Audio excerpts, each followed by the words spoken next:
Pagpala sa ating lahat mga kabisakol, ito po ang mga maiinit na balita sa araw na ito.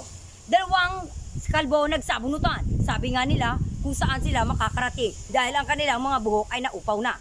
Ayon po sa latest na ating po mga balita. Mamaya kaya mayroon pa akong latest. Doon mo na.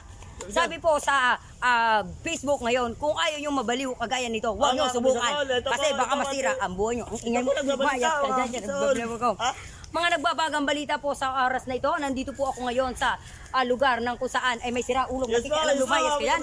At ang aming pong ginagawang ito ay para lamang mag-viral, kaya awayan nyo na po kami inyo suportahan. Yes, mga kabisakol, ito po. Thank you. Ito po, Malaya ka ha. Nagbalita ko dito, naganyan-ganyan ka. O, ikaw naman magbalita dito. Idol kita eh, idol Sige, kita. magbalita.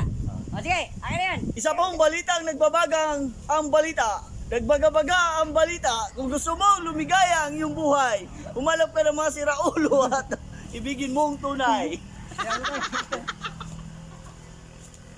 Siraulo. Ay, ayoko na.